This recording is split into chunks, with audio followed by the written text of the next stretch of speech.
trim the solar panels up on top. Our Seattle Aquarium. Now, the Seattle We were going there. Aquarium is a little bit more unique than some of the others you might have visited in the past because they focus around rehabilitation. Yeah, A lot of we've the been there like creatures 2 there times. are actually from these very waters of the Puget Sound. Now, that might make it seem like it's a little bit more of a limited sample size, but they've got some great things to see, including the giant Pacific octopus, which is actually the largest species of octopus in the entire world. They can range up to 30 feet with their kind of tentacle span or wingspan when they stretch all the way out. Now, a little bit of frame of reference for how large that is, it's about the size of this top deck up here, so they do get to be pretty massive. It's also home to Mishka the sea otter, which was the first ever documented case of a sea otter contracting asthma, which happened a while ago when we had a lot of smoke in the air from some neighboring wildfires, and they realized that Mishka was having some trouble breathing, so they actually installed a little modified cat inhaler for her to swim up and get medicine that she needs, which is pretty spectacular. Now, what's pretty interesting about the aquarium is they just added the new Ocean Pavilion, which right on the left of the building, you can see that kind of wooden structure with the big viewing panel there. That's going to be where the Ocean Pavilion is. It's going to house all types of other creatures that are not native to the area.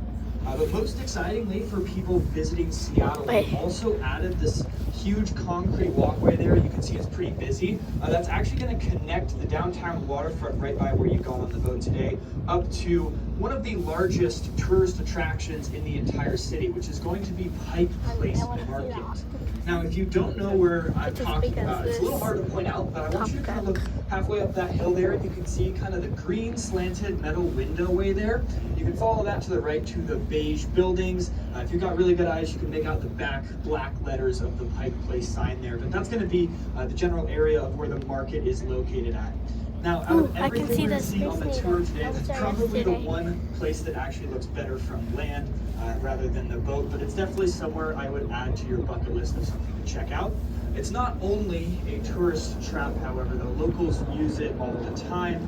You can find just about anything you're looking for over there, ranging from pots and pans, spice shops, candles, all types of fun things. Also over to the more famous attractions at Pike Place, like the fish market, where you get to see all of the workers throwing the large fish to each other. That's always a big one. And there's also the infamous Seattle Gum Wall is located over there, which, if you're not familiar with the Gum Wall, it is exactly what it sounds like.